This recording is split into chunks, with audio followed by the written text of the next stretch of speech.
Assalamualaikum warahmatullahi wabarakatuh.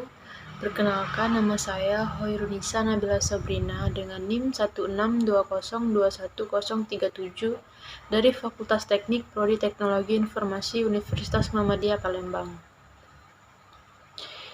Baiklah, di sini saya akan menjelaskan materi tentang dasar-dasar ibadah. Materi yang pertama adalah pengertian ibadah. Ibadah secara etimologi berarti merendahkan diri serta tunduk. Sedangkan menurut terminologi, ibadah mempunyai banyak definisi, tetapi makna dan maksudnya satu. Yang pertama, ibadah adalah taat kepada Allah Subhanahu wa Ta'ala dengan melaksanakan perintahnya melalui lisan para rasulnya. Yang kedua, ibadah ialah merendahkan diri kepada Allah Subhanahu wa Ta'ala, yaitu tingkatan tunduk yang paling tinggi disertai dengan rasa mahabbah atau kecintaan yang paling tinggi. Yang ketiga, ibadah adalah suatu istilah yang mencakup segala sesuatu yang dicintai Allah Subhanahu wa Ta'ala dan diridhoinya, baik berupa perkataan maupun perbuatan, yang tersembunyi atau batin maupun yang nampak atau lahir. Yang keempat, konsep ibadah menurut Abdul Wahab. Seluruh perbuatan lahiriah maupun batiniah, jasmani dan rohani yang dicintai dan diridhoi Allah Subhanahu wa Ta'ala. Ibadah yang diartikan sebagai hubungan manusia dengan diyakini kebesaran dan kekuasaannya. Jika yang diyakini kebesarannya adalah Allah Subhanahu wa Ta'ala, artinya menghambakan diri kepada Allah Subhanahu wa Ta'ala. Materi yang kedua adalah dasar hukum ibadah. Tujuan Allah Subhanahu wa Ta'ala menciptakan manusia sangatlah jelas tertulis dalam Al-Quran sebagaimana tertera dalam surat Al-Mu'minun ayat 115 yang artinya, maka apakah kamu mengira bahwa sesungguhnya kami menciptakan kamu secara main-main dan bahwa kamu tidak akan dikembalikan kepada kami? Yang ketiga adalah tujuan dan sebab-sebab ibadah. Adapun tujuan ibadah dalam Islam sebagai berikut. Yang pertama, sebagai tanda cinta manusia kepada Sang Pencipta. Yang kedua, sebagai tanda tunduk dan patuh kepada Allah Subhanahu wa Ta'ala. Yang ketiga, sebagai tanda disiplin. Yang keempat, sebagai tanda mendekatkan diri kepada Allah Subhanahu wa Ta'ala. Yang kelima, sebagai tanda komitmen muslim terhadap kewajiban dan larangan Allah Subhanahu wa Ta'ala untuk keselamatan hidupnya. Materi yang keempat adalah macam-macam ibadah.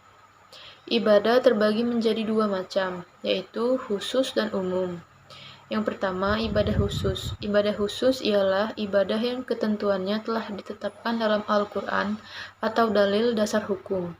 Yang jelas keberadaan ibadah ini harus berdasarkan dalil. Tata caranya harus berpola kepada Nabi Muhammad SAW, seperti sholat, zakat, puasa, dan haji. Yang kedua, ibadah umum adalah ibadah yang tidak ada ketentuan, seperti pada ibadah khusus. Ibadah umum yakni setiap amalan yang bernilai ibadah sesuai dengan niat dan tujuan.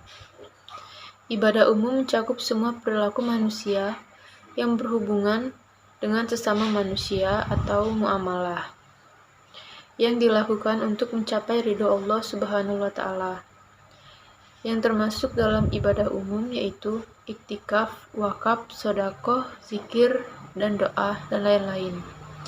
Materi yang kelima adalah fungsi dan hikmah ibadah dalam kehidupan sehari-hari. Yang pertama, fungsi ibadah yaitu mewujudkan hubungan antara hamba dengan Tuhannya.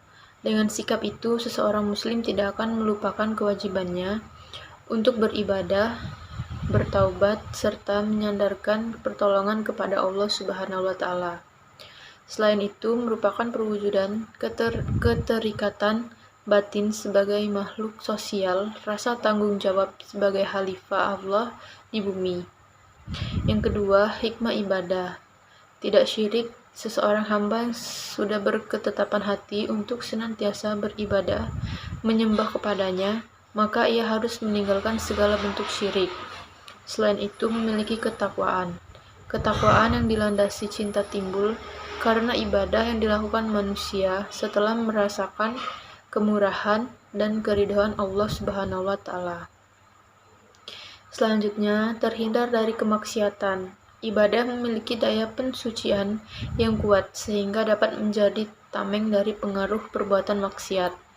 Ibadah ibarat sebuah baju yang harus selalu dipakai dimanapun manusia berada.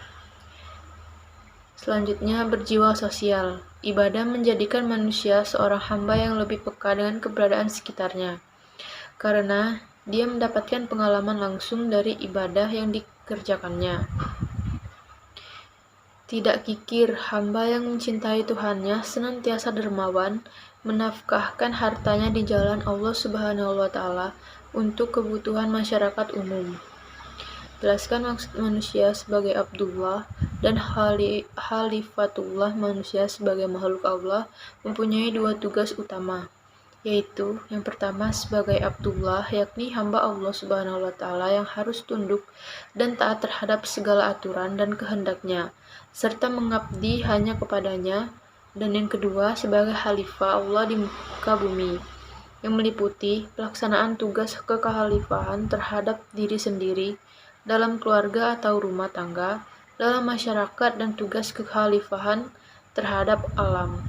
Mungkin hanya itu yang dapat saya sampaikan. Saya akhiri dengan wassalamualaikum warahmatullahi wabarakatuh.